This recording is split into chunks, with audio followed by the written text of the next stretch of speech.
देवी स्तूयते नित्यं विबुधैर्वेदपारगैः सा मे वसतु जिह्वाग्रे ब्रह्मरूपा सरस्वती ब्रह्मरूपा सरस्वती। ॐ भद्रं मे अपि वातयमनः। ॐ शान्ति शान्ति शान्ति। What a wonderful welcome with song and dance. Who else has this kind of a welcome? Whole family is very musical. Beautiful family, known them for a long time, and I truly feel welcomed. Very nice to be here with all of you, and nice to see how much the temple has also grown from the early 2000, and we will now begin the talk. I believe the title of the talk is The Relevance of Bhagavad Gita in Daily Life. In a way, the talk is an oxymoron because the Bhagavad Gita is for daily life. So it's useless to say, it's redundant to say Bhagavad Gita for daily life. It's like saying at lunchtime I'm going to have lunch. It's the same thing.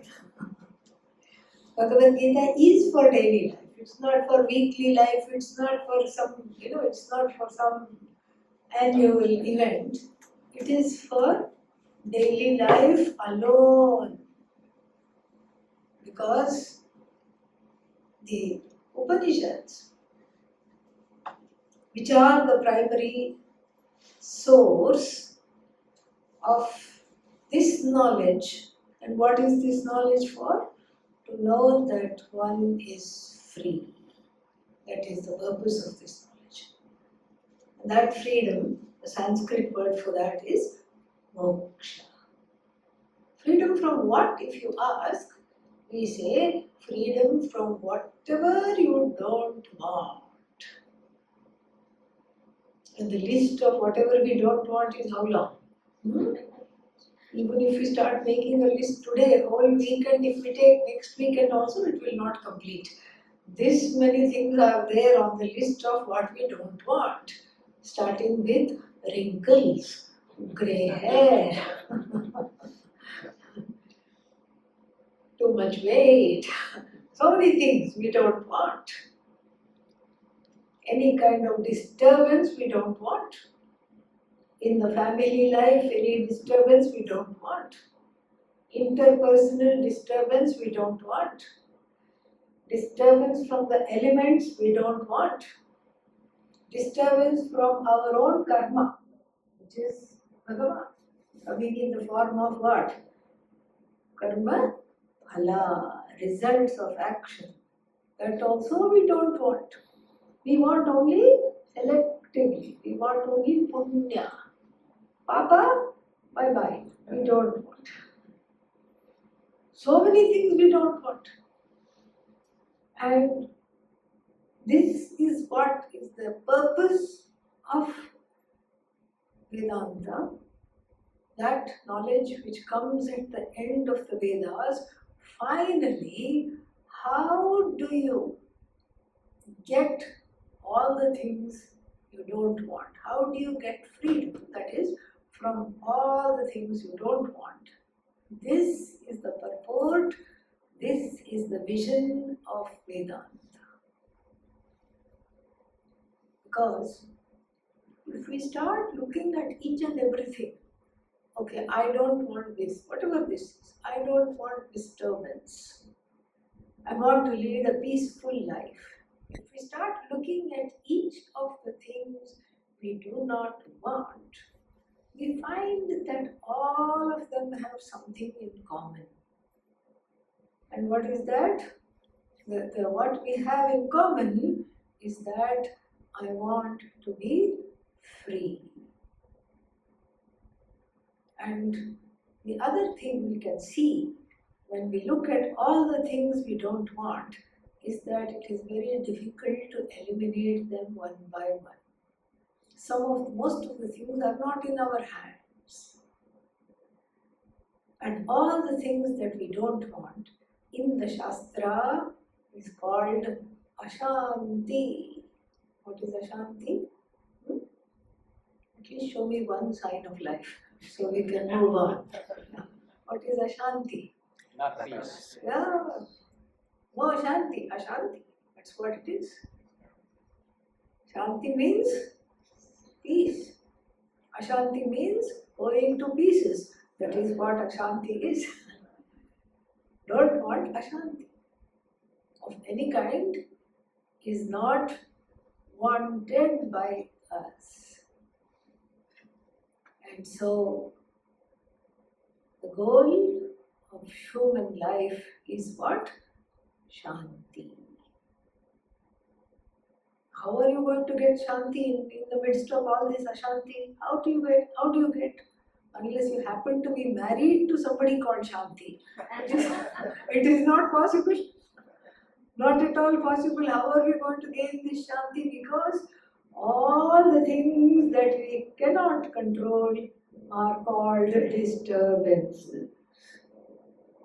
And the Shastra has done something very beautiful.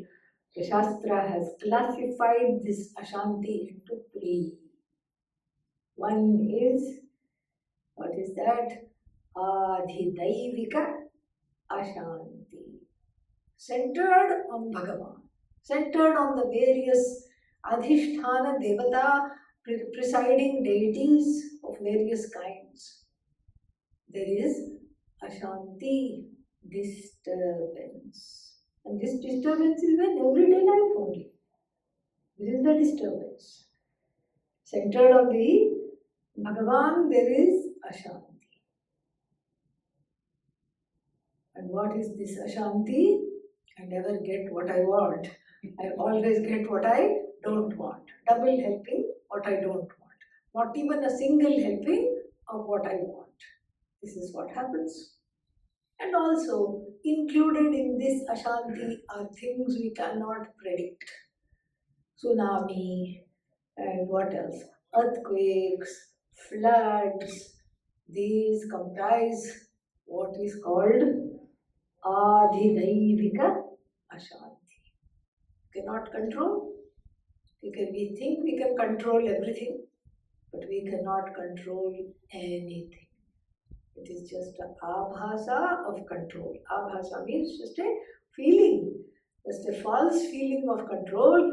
I'm actually not controlling anything at all. The second form of Ashanti is called Adhi Bhautika Ashanti. Bhutan Adhikritya Tishtati. That which is centered on the surroundings, the five elements. There also there is lot of Ashanti centered on the people around me. Other jivas are there. Jagat is a source of Ashanti. Jivas are a source of Ashanti. You may say, oh, nice peaceful time I will have. I will attend a talk on Bhagavad Gita. And then you come and sit down. But you don't like the person sitting next to you. I am an adhikari for this knowledge. What is this person doing here? I know how much they gossip at all the potlucks. I know what they do. What are they doing here? So what happened to your Shanti? Gone. Even before the talk, it was gone. Adi Bhautika Ashanti. Ashanti from one's own surroundings, immediate surroundings, centered on the elements and things that come out of the elements, elementals. Elemental Ashanti makes you go mental. That is why it is called elemental. Okay. Drives you insane. Then what? Finally, we have one more Ashanti, Adhyatmika Ashanti. Atmanam Adhikritya Tishtati, that which is centered on the I. Everything is wonderful. There is no flood, there is no tsunami, there is no earthquake. Everything is fine on the God front. Alright. Then everything is fine and in the surroundings also. But still there is an Ashanti. All it requires is one thought, one vritti. Did I lock the house? I don't know. I don't know if I locked the house. Did I lock the house? That thought started with the Sahana Bhavatu mantra. And then that thought finally ended at the end of the talk with what? Purnamadaha mantra. That one thought is enough to take away the peace. Oh my God, I read in the news that my neighborhood is susceptible to a lot of nefarious activities and people. I saw somebody suspicious just the other day. And then have I locked? Have I not locked? This itself locks up the mind to any other possibilities. These three Ashantis hijack any possibility of freedom, of any kind of peace in the daily life. And then if we look at these three Ashantis very closely, something else also emerges.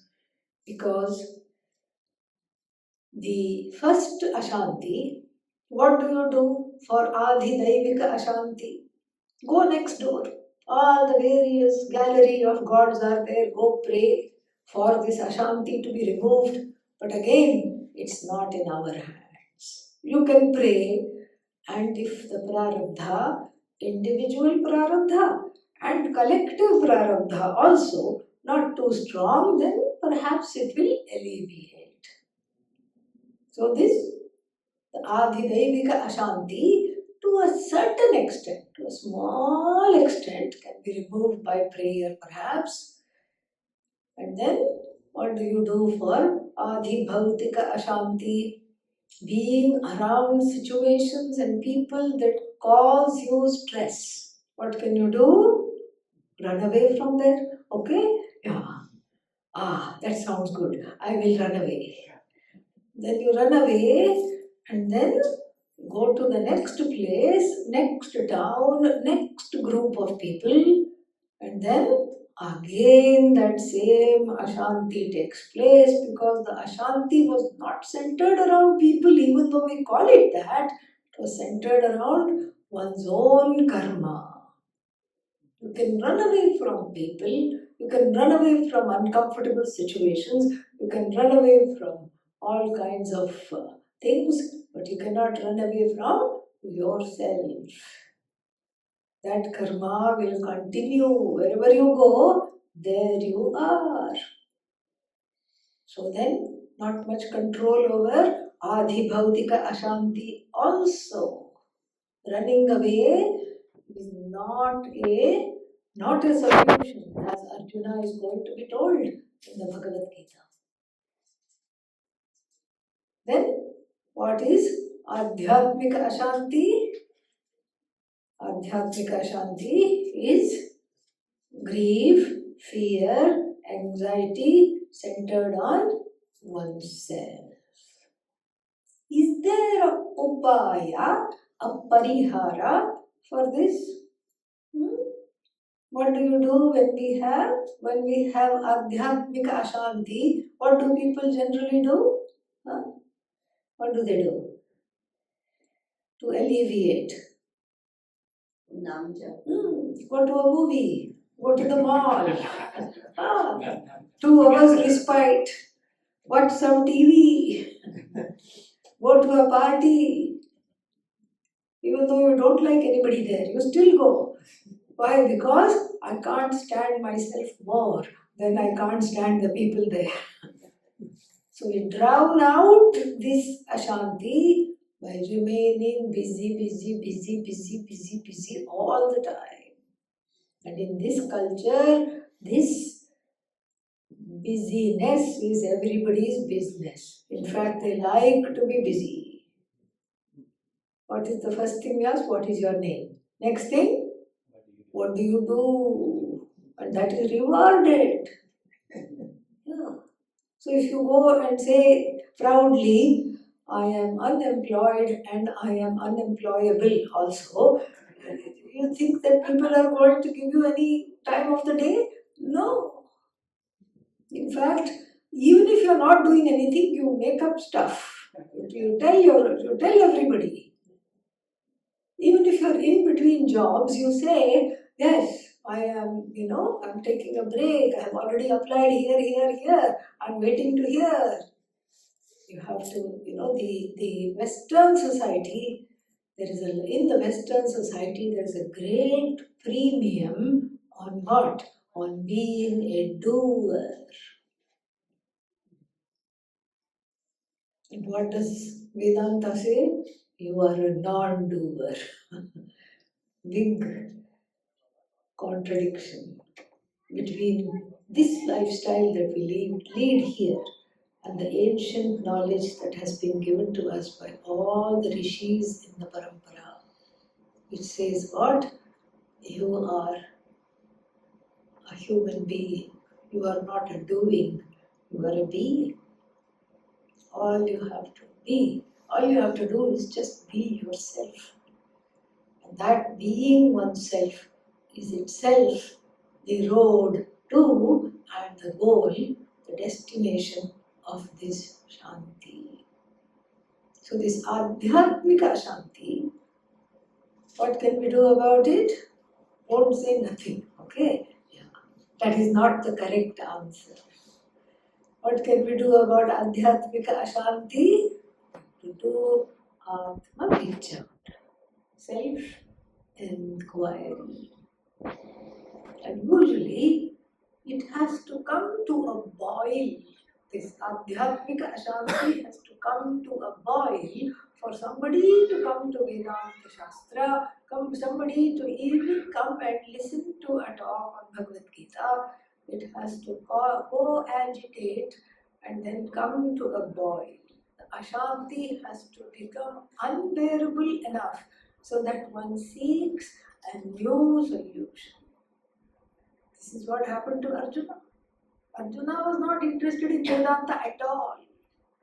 In fact, he had many opportunities because after staking his wife, Draupadi, after staking all his property, his kingdom, everything, he was banished to the forest for how many years? 12 years. As part of the contract of losing to Duryodhana, etc. 12 years he was in the forest, 1 year anonymous stay, Ajnatavasa, and in these 12 years, living in the forest, he would have come across many gurus lived there. That's where all the teachers of Vedanta were. Did he go to any of them and ask for knowledge? No. In fact, the whole Pandavas were a bloodthirsty pack on just ruminating over how badly they were insulted, how terribly they had to deal with all these people, so much injustice.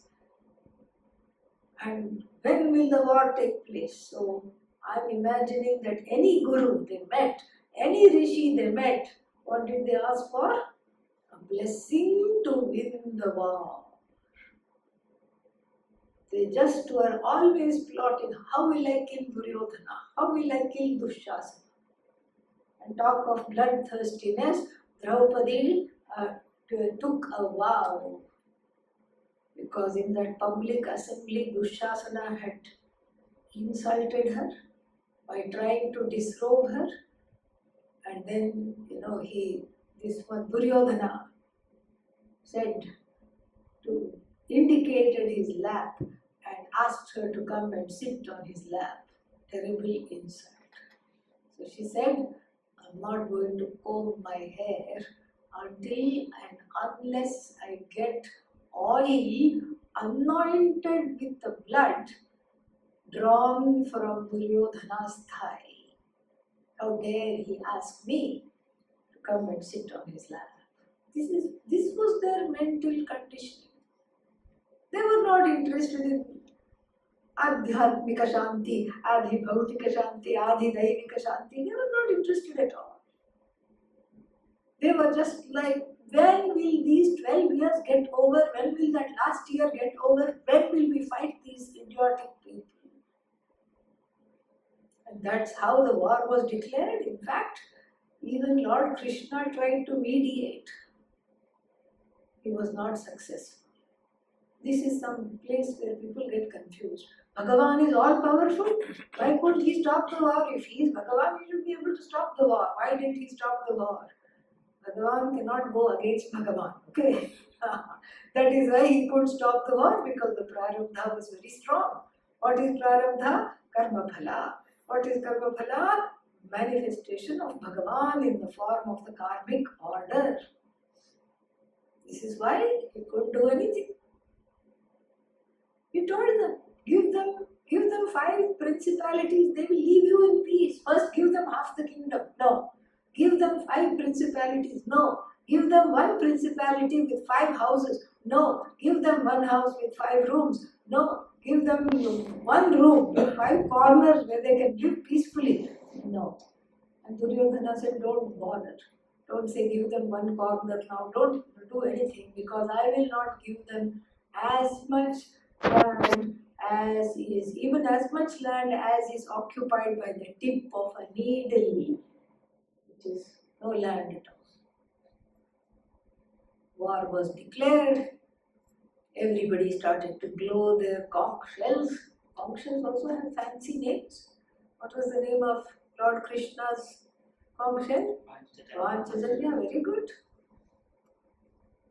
Like this, all of them had names, and all the kings started to blow the conch shells, kettle drums, everything in the din of this war. And then Arjuna, in a moment of grace, had sought Krishna's help. He said, just be with me. Very beautiful decision. And what is that decision? If Bhagavan is with you, then everything is with you. He chose that hidden variable to be with him.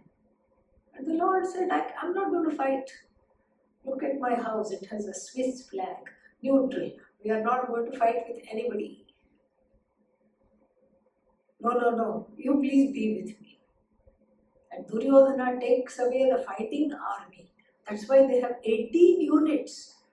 And Arjuna's army has how many units? Only 12. Only 12 units. These people have 18 units. And the war was declared. And you can't just hang around the Arjuna in the war. So therefore, to make himself useful, he became the chauffeur. Lord Krishna becomes the charioteer. This is also very metaphoric. Every arrow that is directed at Arjuna has to pass through who? Lord Krishna, Bhagavan. And this was very telling, because this, in the olden days they used to have these mantra-powered missiles. So you keep the powder dry by chanting mantra to each of the astras and shastras. Astra means something that you throw, like a bomb is called astra. Shastra is something that you hold and then you discharge like a bow. The bow is called Shastra, the arrow will become Astra. And so all these Shastras and Astras used to have the name of the people they were going to destroy, and they had to be kept activated, potentized by chanting the mantras.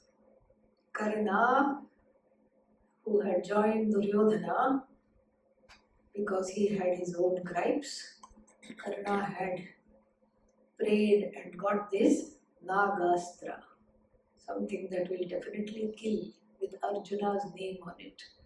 Because the Lord was sitting in front, what did he do? He just dipped the chariot, made the horses fold their knees so that the Nagastra hit the crown of Arjuna but not his neck, not his head. Amazing it was. That's how he was saved. Arjuna doesn't know who really Lord Krishna is. He thinks of himself as some kind of an uncle, a mentor, a friend. And then he has respect for him. So he says, just be with me, give me moral strength and support. And Lord Krishna driving the chariot. And driving the chariot, what happens? And then Arjuna forgets himself. I am the commander-in-chief. And who are you? Driver.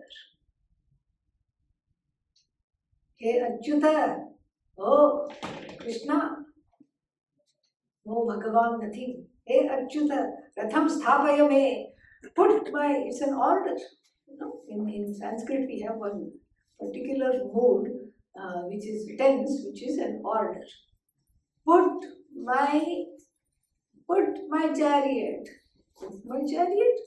No please, no thank you, nothing. Put my chariot in between the two armies. Yavadetan niriksheham yodhukaman avasthitan kaimaya sahe yodhavyam asmin rana samudyame yotsyamanan aveksheham ya ete atra samagataha.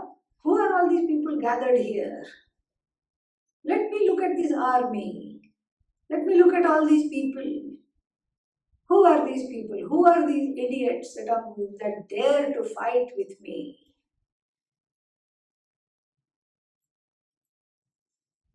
If Lord Krishna was an ordinary human being, he would have felt insulted. Don't you know who I am? Now you're talking to me like this? But because Krishna is Bhagavan, he is beyond all that. So what does he say? Yes, no problem. But Lord Krishna is Krishna, trickster. That's why he is Tribhangi, three bends. If you ask Maitreyi to depict Lord Rama, she will go like this. Yeah, Avatara of Dharma, no bending possible. You cannot say, maybe killing is dharmic some days, and some days homicide is not dharmic. No, there is no two ways about it. So any dancer depicting Lord Rama will be like this. But Krishna means what? Show Lord Krishna. Look, three bends, Tribhangi. Exactly like that. Very good. So this is how, that means what? He is Ananda. Ananda is always not in a straight line, and also he is a little bit of a trickster. He tricks you into having Ananda. That's how it is. Otherwise, everybody is addicted to sorrow. And so, what did he do? He wanted to teach Arjuna a small lesson. So, he put the chariot in between the two armies, all right. But then he inched it forward so that Arjuna would be facing all the elders. Everybody in whose lap he had played. Bhishma, Pitamaha, grandsire of the war. And then who else? Drona, teacher. And all the other uncles, cousins. So all the people he saw were children who had, like nephews, who had played in his lap, or elders in whose lap he had slept, he had cried, he had played. And then all this aplomb, this revengefulness, this desire to kill them all, the bloodthirstiness departed. And instead, what happened? He had the first recorded panic attack in the history of humanity. All the symptoms are there. What does he say? He says, I don't know what to do. I'm confused. I think I have fever. Tvacha paridahyate. And mouth is dry. I think I have fever. And na shaknomi avasthatum bhramati iva me manah. My mind is all over the place. I'm just disoriented. And then I'm seeing bad omens. Nimittani cha pashyami viparitani. Viparitani nimittani pashyami. I'm seeing bad omens everywhere. There's a jackal howling. That jackal was howling all the time. But suddenly he just thought, because right now he was in a bad state.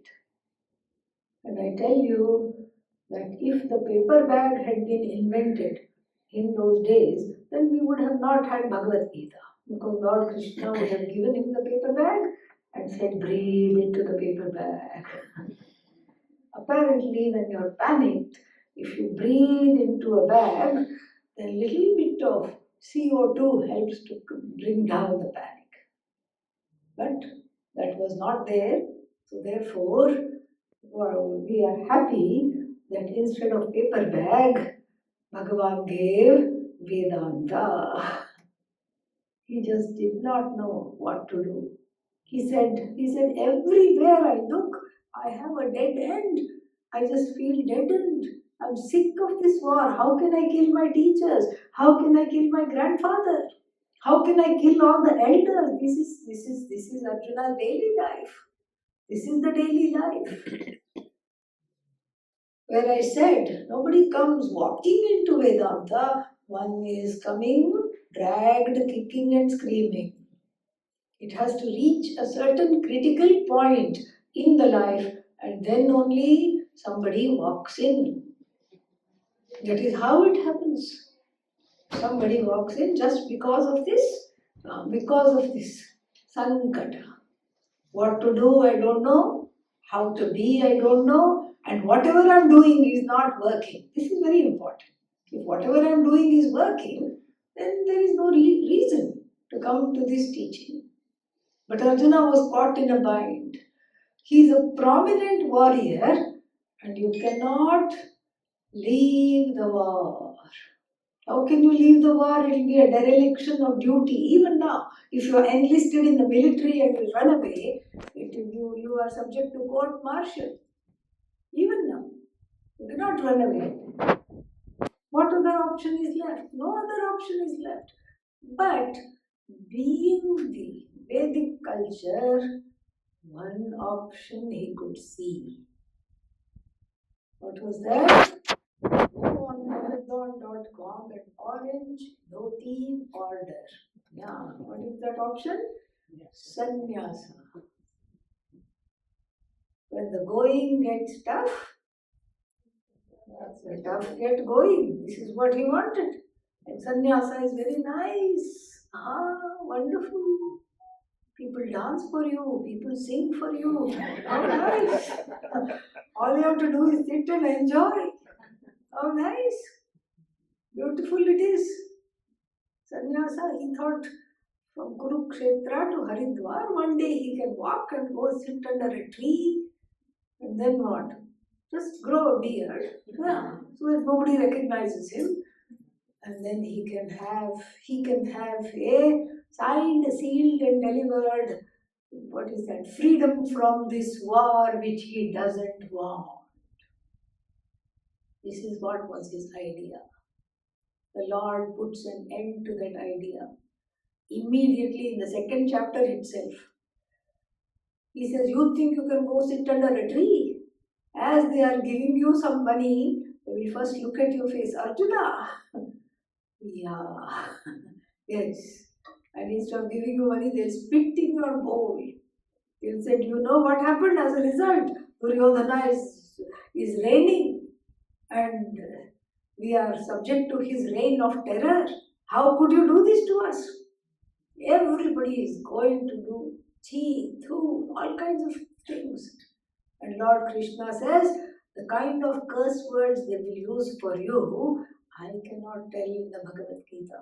Avajya vadamscha bahun padishyanti tavahitaha nindantastav samarthyam tato dukkhatarannu kim. He says that two problems are there. First is, they will curse you out completely. Should anybody encounter you, and if one person encounters you, it's enough. They will come back and tell the whole kingdom that you are there. They will curse you out and not give you a moment's peace. And second thing is, do you think the Duryodhana will sit and eat bananas after you leave? No. He will publish in every paper that you ran away. Bhayad ranad uparadam vamsyante tvam ahitaha. He will publish the fact that you ran away because you were a chicken. Puk, puk, puk, puk, puk. Yes. You were a chicken in a human suit. Sometimes humans wear chicken suit, okay? Yeah. But Lord says, you was a chicken wearing a human dress. In a human suit, you are actually a chicken because you are just a, that's what they want to say. This is the problem. And third problem with this is that he said, you will not be at peace. Furthermore, why won't you be at peace? You will not be at peace because you are already under so much distress and unrest. You are so much, you have ashanti in your heart. Even if you go and sit in the most peaceful of ashrams, you are carrying that ashanti. If you are carrying that ashanti, you will not be able to be quiet. It's outside of me. So what should I do? I should go to a nice place full of shanti. Go and sit next to a Mahatma, like a saintly person. Even if you go sit next to a saintly person with all kinds of thoughts in the head, it's not going to help. Even if you go to temple with all kinds of these kinds of this kind of a disturbed mind, for 5 minutes you may have shanti sitting next to a saint, for 5 minutes you may have shanti sitting next to Bhagavan. But with this kind of a mindset, even if you go to Swarga, heaven, you will not have shanti. So the same human mind, questioning, wanting human mind. And sitting there also, one will think, first for 5 minutes, oh nice, Bhagavan, yes, oh very nice, wonderful. And after that, human mind, you will look around, who has come? Who has come? And then you will see one gunda there, one mafia, who was in the papers all your life. And you say, how did he come here? And I was all the time organizing Vedanta lectures in my life. And then how come this fellow got to come here? And you immediately call one Swarga assistant, Paricharaka. Hey, come here. What? I'm very busy. No. I want to know how he came here. No, he brought many people to God. What? I brought people to God. I was encouraging everybody to come. You don't know what he was doing. You didn't encourage many people to come. You were preaching to the choir. Only the people who already knew, they were coming to you.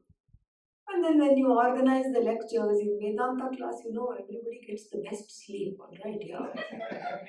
Half of them were sleeping. There is a reason for that. I'll tell you afterwards. I don't want to go on a tangent now. There's a very good reason for that, and it's not your fault. That also is there.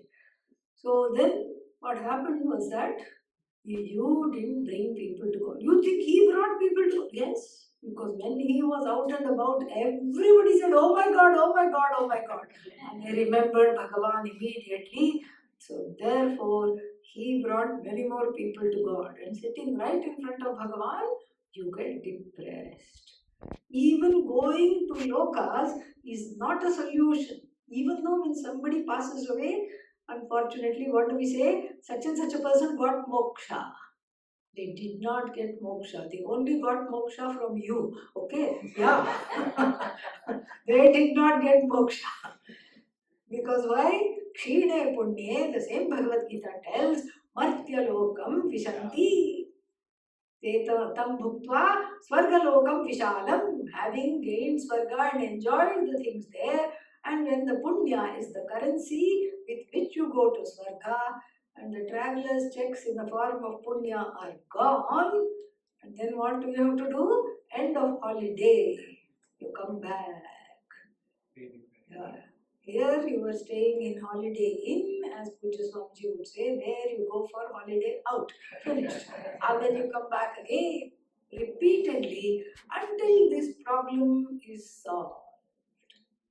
Oh, but I have Ashanti all the time. Last life also Ashanti, you yourself said. That is why this birth, this life also Ashanti, next life also Ashanti. Are you a walking, talking incarnation of Ashanti? Are you a Purnavatara of Ashanti? Yes. What happens when you sleep? Don't sleep now, okay? Just to demonstrate that. But what happens when you sleep? Is there Shanti or Ashanti? Ashanti is there in sleep? No. Shanti is there in sleep. If anybody says Ashanti is there in sleep, please come and see me after the talk. In sleep, there is no Ashanti.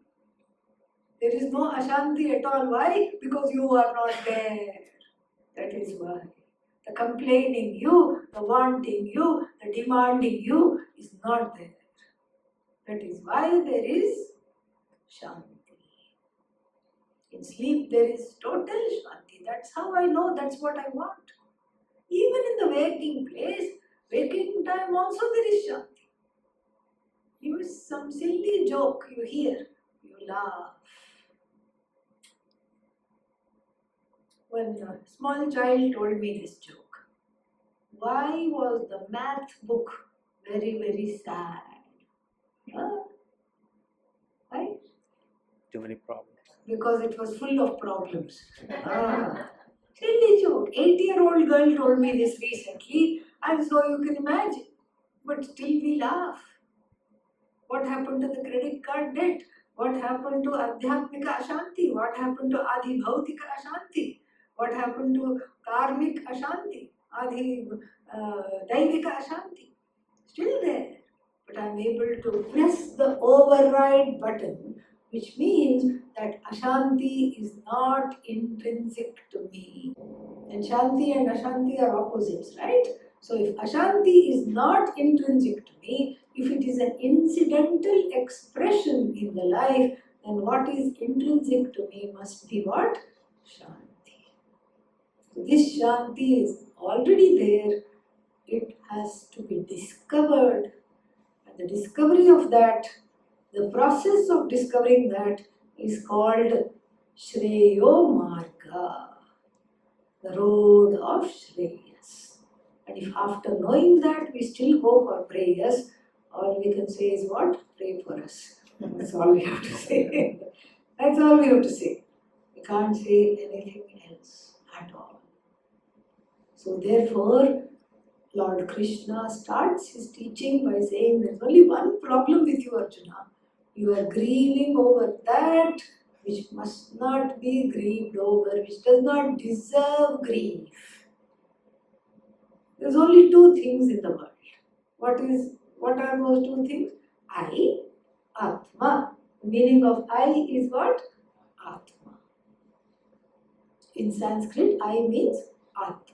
Then what is the other thing in the world? Not I. Anatma. Can we agree that these are the only two things? Yes, because everything is included in this. I and not I. Not I is everything that I can observe, everything that I can objectify, everything that I can see, everything that I can touch, hear, infer. This is the whole Jagat is the topic of not I. So I and not I. Only two things in the world. Where is the sorrow centered? First answer will be what? Not I. Anatma is the source of sorrow because everything in the Jagat makes me feel sad. Why is there war? Why is there fire? Why are people being killed? What is wrong with the society? Everybody asks, what is wrong with the society? In every country people ask, what is wrong with our country? Every country they ask. What is wrong with our government? What is wrong with our society? What is wrong with our people? Ashanti, Ashanti, Ashanti everywhere? We ask. And then the one, wherever we look, there is Ashanti. We say what? The first answer that comes when we say, where is this Ashanti? Is Anatma the source of Ashanti? The answer will be yes. Because that is what it looks like. We want to say something is wrong. If you were not in the world, my life would be much happier. How many people we can say this to? Many, many people. If you did not exist, I would be very happy. God only knows why Bhagavan made you. That's all. Why Bhagavan, made you and why I happen to be married to you. This is what people will think. Ashanti is because of this person. Ashanti is because of the significant other. Ashanti is because of the children. Why? Because now they are teenagers. And then Ashanti is because of the government. Ashanti is because of the house. Ashanti is because of the culture, the community. All these sources of Ashanti, and then what? And that is also not true. It is also not true. Because in this same body, enjoying or suffering from the same mind, one can still find moments of Shanti.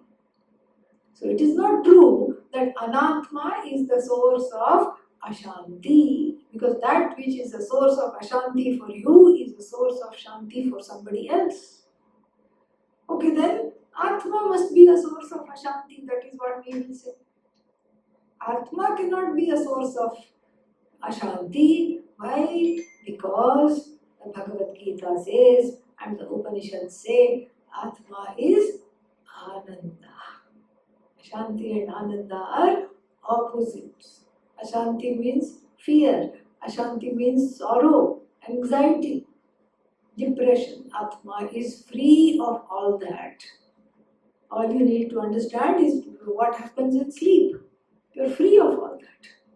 So the Atma is not a source of Ashanti. Anatma is not a source of Ashanti. Then where is this Ashanti coming from? It's an imposter.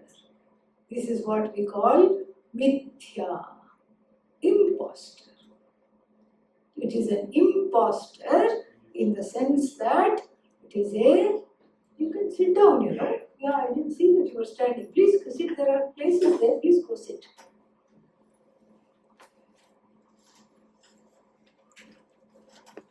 Better to sit in front than stand behind. Wonderful. Please come.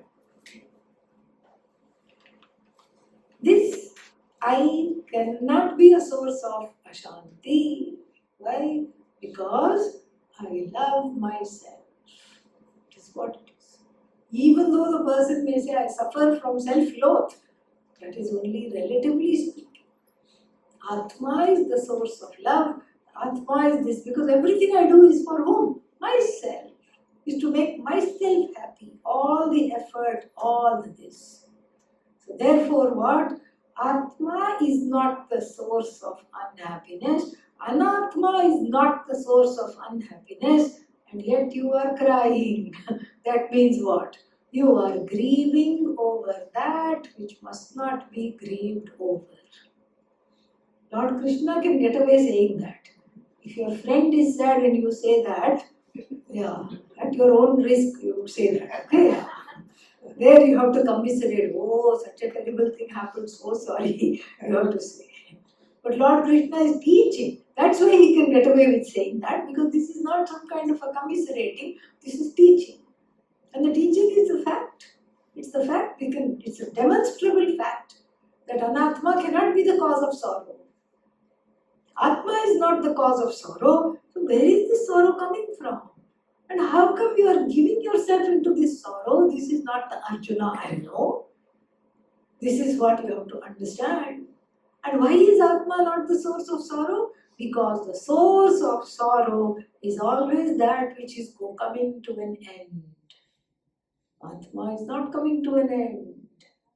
Why?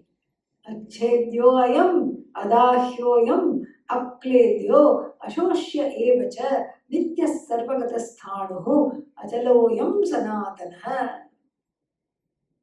avikaryoyam. All these things. That Atma is not subject to change. It cannot come to an end. And that which does not come to an end is not the cause of sorrow, because what I want in life is forever. I don't want a thing. I want forever. I don't want the marriage. I want the forever. That's why even in the fourth marriage, the vow is this time it's forever. What happened to the other 3 times? Don't ask. Yeah. Don't bring that up now. This time it was forever. That is how it is. Somebody says, oh, I found a job. You say, congratulations, what do you want? Is it permanent? See, you don't want the job, you want the permanence. This itself shows. I bought a house. Is it your own? Yes. It's not rented, it's your own. That means it's forever. Rented means you have to leave. Yes, actually, this house also you don't own. The bank owns it. But you just have an idea that you own it. That's all. So, this is the thing. We don't want the Jagat. We want to milk it for this forever, which will be forever elusive. Why? Because I'm looking for it in the wrong place. I'm looking for the forever in the places which are finite, in things which are finite, in events which are finite. I'm looking for the infinite. Therefore, I become an infinite seeker. It's not a good thing. It's better to be the seeker of the infinite than an infinite seeker. Think about it. Seeking, died. One life gone. Seeking, another life. That is what is an infinite seeker. But a seeker of the infinite means the infinite being you, the quest is finite. This is the vision of no division, which is given by the Lord in the Bhagavad Gita. Very beautiful vision that you cannot be destroyed. Even these rajas, these kings and all which are there, they also cannot be destroyed. You cannot be destroyed, they cannot be destroyed, nobody can be destroyed. And in fact, what is destroyed is what? That which is born is subject to destruction. What is born? Hello? Subject to destruction. No, what is born? What is Body. the thing that body is born? Body, mind, sense complex is born, subject to destruction. Who are you? The indweller, the indestructible indweller, Dehin. And in English, the one who is in the Deha. Yeah, in. Okay? In the Deha. The one who is in the Deha, not subject to destruction. This is a little hotel room. Yeah, that's what it is. Only thing is, you don't know the checkout date. That's all you know. This is a hotel room. So nice, it is comfortable, well ventilated. And then you can stay in it, you can do things, you can go places. It comes with a free rental car, with your legs. You can go do karmendriyas are there, jnanendriyas are there. It comes with a better than AI. Yeah. AI is a big thing, huh? I always say it stands for another Ishvara. Yes. So like this is the hotel room. The hotel room subject to destruction, yes. You just don't know the checkout date. Bhagavan will check you out, don't worry. Alright, one day Bhagavan will check you out, and then what? And if this knowledge has not been fully internalized, then you will check into another room for another life. And so basically, the indweller of the body, indestructible, not subject to birth, not subject to death, and we cast off the bodies like old t-shirt. Old tired t-shirt full of holes, holy t-shirt. What do you do to that? You throw that away, wear new one. Similarly, life is like that. And this is what the teaching is of the Bhagavad Gita. But then, even though it is complete, even though it is full, even though it is very wholesome, and what I really wanted to and needed to hear, there is a feeling of hollowness. Like, how do I translate this into the day-to-day life? I know I'm Brahman, but how to be Brahman in the everyday? In the everyday, I'm not Brahman. I am a Brahman. I'm not Brahman. This is what the problem is. And so therefore, the teaching of the Bhagavad Gita, in addition to Brahma Vidya, is also having as its topic the Yoga Shastra. What kind of Yoga Shastra? Karma Yoga Shastra. How to get to this understanding? But this understanding is at a very inaccessible level, or so it seems. And it appears inaccessible not because I'm not qualified to understand or I don't have the language. No, it appears inaccessible because there are blockages in the way. And those blockages are called R&D, research and development? No, Raga and Dvesha. Strong preferences, Raga, strong prejudices, Dvesha. This Raga and this Dvesha comprise my whole life. In fact, everybody's life is going towards comfortable situations and avoiding uncomfortable situations. And what kind of a say do you have to avoid uncomfortable situations? No say. They keep coming. What I want is comfort. What comes is discomfort. This being the situation, what one has to do is the day-to-day part of the Bhagavad Gita's teaching, wherein Bhagavan says, Sarvesham buddhau ragadveshau vyavasthitau.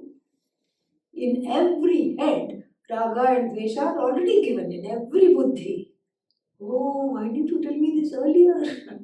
That means I can have lots of ragas, dveshas. Yes, but read the fine print. What is the fine print? Second line. Tayoho vasham na agachet.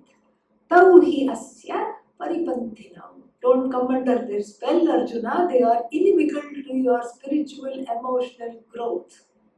They are inimical to you. They don't help you grow. Don't come under their spell. Why to not come and how to not come under their spell? Because if ragadveshas are given, that means I am subject to them. No. Ragadveshas given, yes. But the ability to overcome the ragadveshas also given. That is what we have to utilize. That is what we have to utilize, because the ragadveshas are seated in the buddhi, displacing, as it were, Bhagavan. Who should be seated in the buddhi?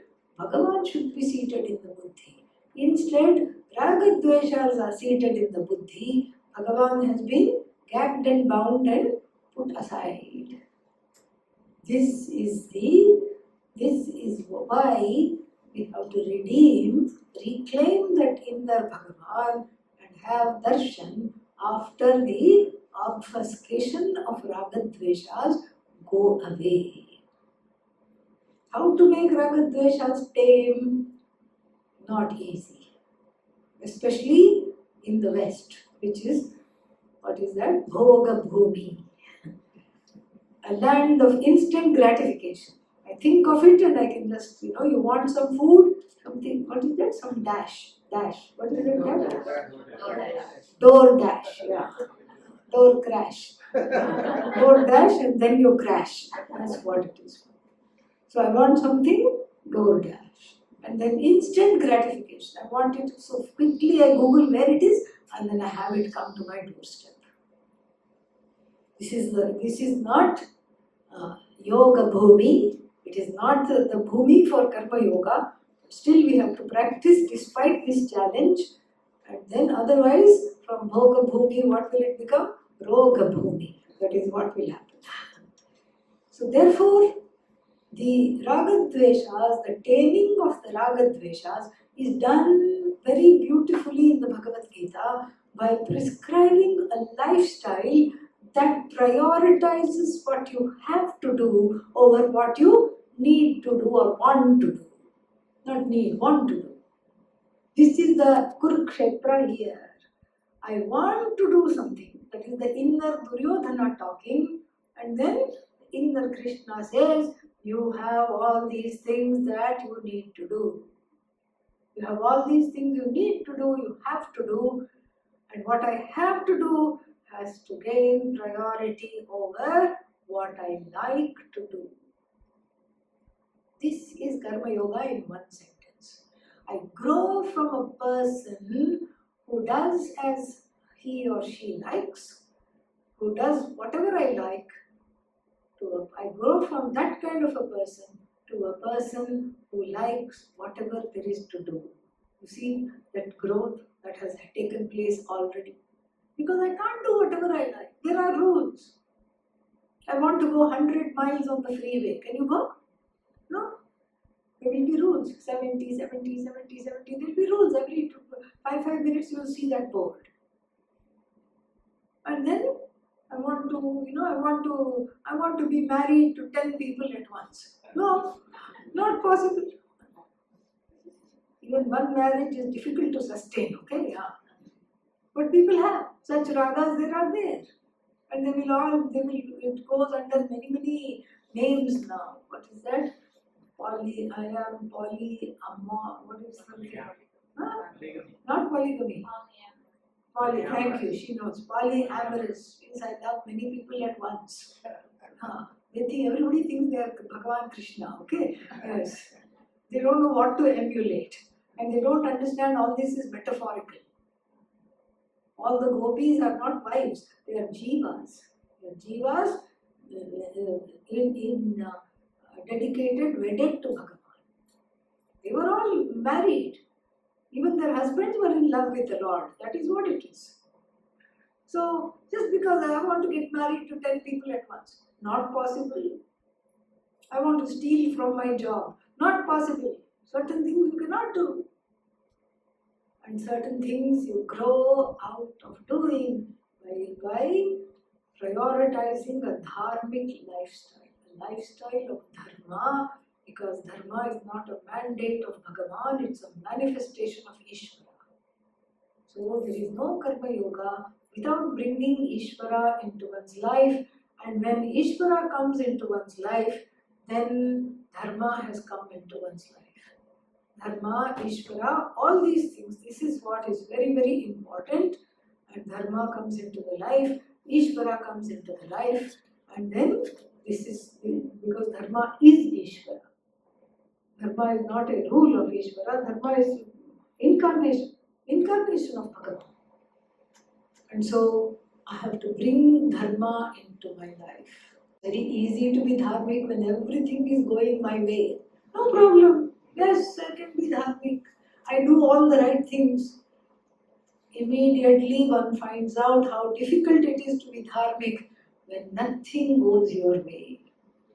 In adversity, when one can hold on to dharma like the king Harishchandra, who was divested of his kingdom, divested of his child, divested of everything, still he held on to dharma, and that only grows character. Dharma builds character.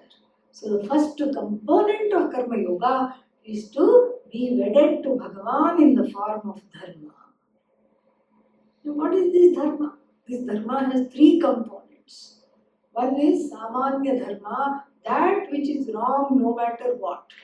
It's not that cheating was okay in the 5th century BC and now it is not okay. It was same. In any century you find out it is the same, it was never okay. And so this is samanya dharma, it was always the same. And then if samanya dharma is one big circle, and then inside you draw one more circle, Vishesha Dharma. What is appropriate for a particular situation at a particular time in a particular place. I was asked to visit one grandma, and then I was told that she was having stage 4 terminal cancer. She just had a few weeks to live, but Bhagavan's blessings, No pain at all, anywhere, nothing. Tumors are growing, metastasized cancer, but no pain. She was walking around, she just said she felt a little more tired than usual, used to sleep a little more than usual. And the family members said, please bless her, but please do not mention she has cancer because she's not able to take it. And we don't want to cause her mental agony when she has a few more weeks to live. Let her live happily and go happily. So then when I went to their house, I said, I am a Swami, I am a dharmic person, I have to tell the truth. Satyam vada, dharmam chara. Granny, you are walking around like this now, but in a few weeks you will be gone. You have stage 4 cancer. Did I say that? No. She said, sometimes my back hurts, sometimes I'm this thing, but generally I like to sing, I like to just do all my things. I'm happy, I'm just a little tired. Do you think I'll be okay? She asked me. Did I say, no, you will not be okay? No. What did I say? You are already okay. You are fine. And it's true, you will be okay. You are in Bhagavan's hands, you are okay. I told a lie. And then what happens? So this is a lie, this is adharma. No. A lie is a lie when it benefits you or somebody you love. But when it benefits somebody else other than you, then that lie is not a lie anymore. Because it is for loka sangraha, to keep the peace. Even Rama told such a lie. When he was being driven away from Ayodhya, Dasharatha said, in the name of the king, stop. Otherwise I'll behead you. He was telling the minister that, who was driving Rama. Rama said, please continue. Tell him, when you go back, tell him that because of the hooves of the horses and the wails of the people of Ayodhya, you could not hear the order. Straight lie. The embodiment of dharma telling a lie. But did it benefit him? No. Listen to the next part in the Ramayana where he says the reason for this. He said, neither my father nor the people of Ayodhya can stand a second farewell. The first farewell itself was so painful and took so long. I don't want to subject him to more sorrow, more grief. And so therefore, Vishesha Dharma, what is appropriate to do in a particular situation? And then you draw a smaller circle, that is what? Swadharma. What is right for me to do in this upadhi, in this life. And this Swadharma is very, very, very wonderful. It's a no-brainer, I tell you. Yeah, if you have parents, there are certain duties. You have to do that. If you yourself are a parent, there are certain duties. You can't outsource your children for somebody else to bring them up. You have to bring them up. And in the Indian context, you have to also know when to stop parenting. This is something that Indians don't know. At 50, you have to stop parenting. Oh, when I am 50, no, I'm more generous than that. When your so-called child is 50, please stop parenting. Let them lead their lives. So, like this is what is for me to do in this life. It's a no-brainer. If I have a job, what do? I go to the job. If I have somebody to take care of, I have to take care of that. There are certain social responsibilities, community responsibilities, responsibilities towards myself. And Swadhyaya is also Swadharma. Studying the Vedanta, studying Veda is also Swadharma. So I have to fulfill those responsibilities. That is what is there to do. Oh, but I don't want to fulfill the responsibilities. That is why the second component of Karma Yoga is doing everything as an act of worship. Yatah pravrittihi bhutanam yena sarvam idam tatam swakarmana tam abhyarchya siddhim vindati manavaha. The person gains moksha. Siddhi here is moksha, freedom from the shackles of this so-called bondage. Why? Because one grows into a person that likes everything that one has to do. How? By seeing whatever one has to do as an act of worship. So, do you go to your puja room or puja closet or puja corner? Yeah, here, take Abhisheka, here, take. Do you do that to Bhagavan? No? You throw the flowers, here, take. I'm in a rush, come on, take. No, even if you're in a rush, you make the time. Even that 5-minute puja you do properly. You fold your hands, stand there, and you have that Shraddha in the heart. There is reverence and devotion in the heart, and that same devotion which is there for 5 minutes in an act of prayer, one has to transfer to the rest of the day. So that one grows from being a person who prays to being a prayerful person. Who is a person that prays? The one who has a discrete action. But the person whose attitude for every action is that of reverence is a prayerful person who treats everything as worship. And if my action is worship offered to the Lord, then karma phala is what? What is my karma phala? Is whatever comes from Bhagavan, prasada. I learn to take it as prasada. No, but that's such a passive stance. Want to be the shaker and the mover of everything, and I want to do this, I want to do that. What do you mean? Karma Yoga encourages passivity. This is a bunch of lies. In fact, Karma Yoga doesn't encourage passivity, it is a shock absorber. We are not talking of things you can change. Please change the things you can change. No, I can't change this. Okay, keep quiet and listen. That's all you have to do. We are talking of things you cannot change. That which you have in your life that you cannot change must be accepted as a prasad. In the beginning, prasada has no, definition. No, translation is not there. Prasada means what? Glad acceptance. Acceptance itself is not there. What to talk of glad acceptance? I can't accept this. Somebody said, you keep saying accept. I can't accept. You have to start by accepting your non-acceptance. Can you accept your non-acceptance? What? Can you accept that you cannot accept? No, I hate that I cannot accept. I can't accept my non-acceptance. Can you accept the non-acceptance of the non-acceptance? I don't know now what we are talking about. Okay, very good. At some point you have to say yes. Yes, I can accept the non-acceptance of the non-acceptance of the non-acceptance of the non-acceptance. Good. Then now you have only to accept 3 non-acceptances. That's all. Then only 2, then only 1. Really speaking, there's only 1 non-acceptance. And so that is the last component of Karma Yoga, prasada buddhi. Taking everything that comes as prasada.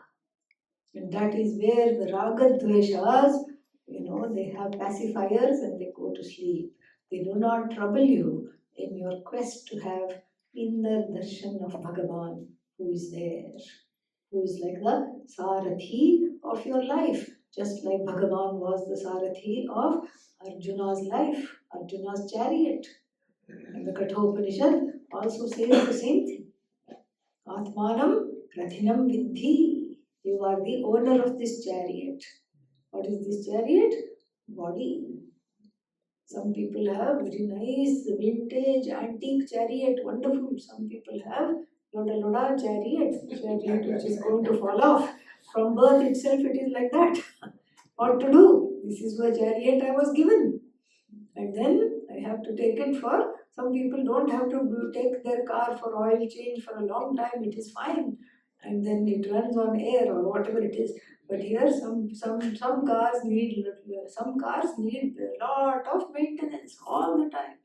I don't know why it's called car. It should be called car. Okay, car. So it just needs a lot of work. Some bodies are like that. Prasada. Shariram rathamevatu. And then Buddhi is the Sarathi, is Bhagavan. Buddhi is the conscience, Buddhi is blessed by Bhagavan. And then when the Raga Dvesha eclipse leaves the Buddhi, then you are one with Bhagavan. The mind are the reins because they are connected to the horses, which are the sense organs. Why are the horses sense organs? Because they like to graze in the land of the sense objects. The same, the Bhagavad Gita picture which we know, this is from the Kathopanishad, where the Lord Krishna is holding the reins in the left hand, turning towards this Jiva, Arjuna, and giving the teaching. This is what this is.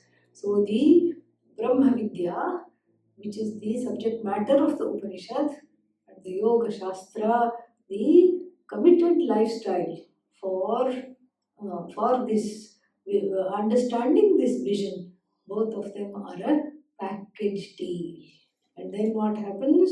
Yatra Yogeshwara Krishna, Yatra Partho Dhanurdhara, Tatra Shrihi Vijayah Bhutihi. All three things are there. When this teaching is there with a teacher like Bhagavan and a student like Arjuna. A student like Arjuna means like a student like all of us, because Arjuna asks the same questions we have. Arjuna stands for the seeker. And then when there is a proper teacher and a proper student, what happens? Shri. Shri means abundance. Vijayah, success. Shrihi, Vijayah, Bhutihi, all material gains. Oh, but I thought these were coming under prayers. Well, they are also part of Shreyas. If you choose Shreyas, prayers comes along for free. Yes, secret. I saved the best for the last. If you choose Shreyas, prayers comes and it's included. Alright? If you choose prayers, Shreyas is included or not? Pray for us. That's all you have to say. That's why what do you have to choose? Shreyas. Prayers comes along. Everything comes along. Shri comes along, Vijaya comes along, fame comes along, name, Tripti, relative Shanti, everything comes. When you choose the absolute, when you choose the limitless, the limited is included in that or not? Yes, it comes along. When you choose the limited, and what happens? Limited plus limited, private limited. Om Purnamada Purnamidam Purnat Purnamudachyate Purnasya Purnamadaya Purnamevavashishyate Om Shanti Shanti Shanti Hari Om Shri Guru Namaha Hari Om. Thank you.